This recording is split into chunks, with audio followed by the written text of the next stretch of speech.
just got picked up and on the way to razzle-dazzle that Republican ass on Fox News today. Tune in. Hey, man, say, man.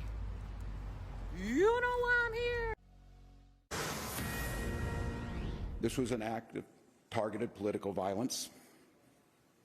Peaceful discourse is the foundation of our democracy. We don't settle our differences with violence or at gunpoint. In the state of Minnesota, and as recently as last week, in the most closely divided state legislature in the country, we sat down, we worked things out, we debated, we shook hands and compromised, and we served the state of Minnesota together. Governor Tim Walz calling it a politically motivated attack on Minnesota legislators that left a state representative dead with her husband and a state senator wounded along with his wife. Let's bring in today's political panel, Republican strategist Mark Bednar and Democratic strategist Theryn Bond. Welcome to both of you. Some heavy news that we were not expecting, but news out of Minnesota today. I think it's easy to say thoughts and prayers. I think that's the default for many of us when things like this unfortunately happen, and they've happened far too many times.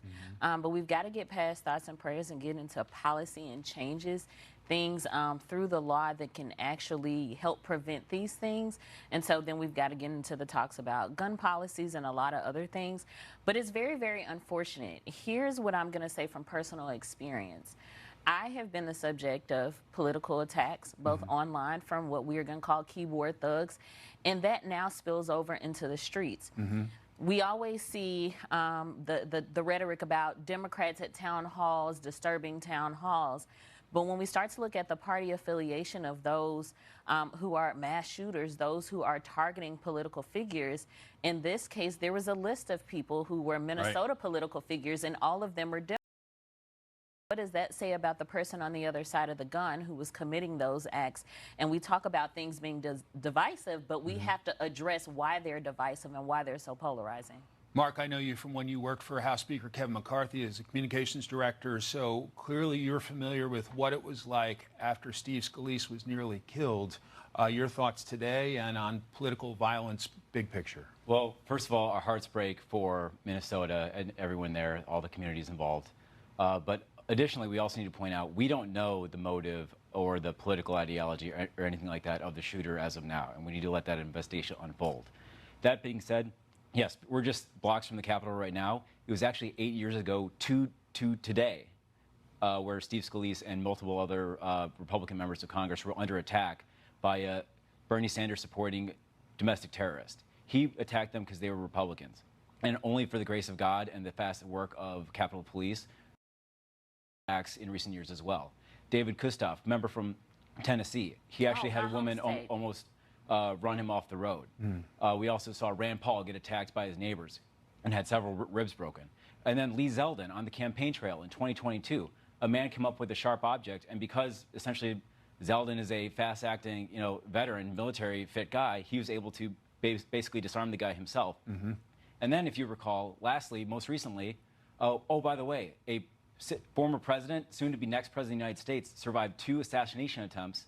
And then members of his incoming cabinet, whether it's Mr. Hegseth or Mr. Zeldin again, or Stefanik, they had bomb threats throughout the course of the winter with their nominations. So this is not new, and it's horrific. And of course, there is a broader national conversation that we need to have in order to address it. Theryn, how do we lower the temperature? Both sides have to kind of chill out because people are getting killed? Well, when we talk about the unfortunate assassination attempt on any president, that's something we don't want to see. But that shooter was identified as being Republican. So what I want Republicans to do is take accountability for the gun laws that they continue to purport all across this country when they refuse to make policy changes that might make the difference in someone being alive or dead today and tomorrow.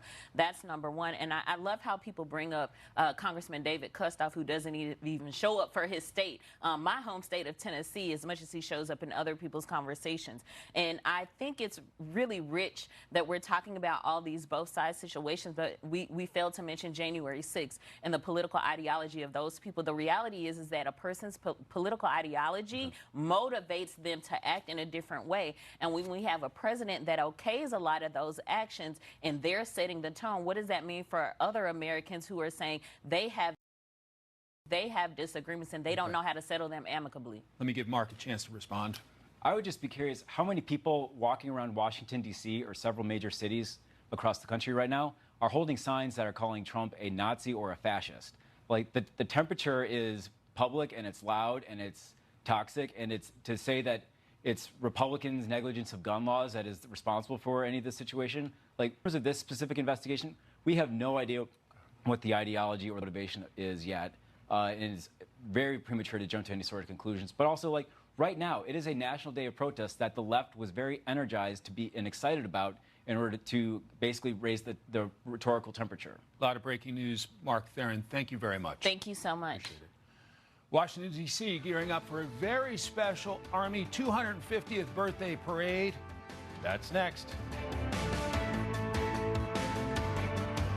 Ask me, have I even left the network? Y'all see I'm still here, right? I couldn't even sit down and change my shoes before not even 2 minutes later. Guess what? All these very white, very MAGA, very conservative Republican folks in my inbox talking bad to me. But, oh, it's Dems that are exacerbating political violence. No, it's coming from one side. It's elevated from one side. It starts at the top. The top is the president. The president sets the tone. Pretty bad tone if you ask me. He's always calling leftists lunatics. He's always saying they're crazy, always calling us stupid, always saying all these things. And you know what his followers do?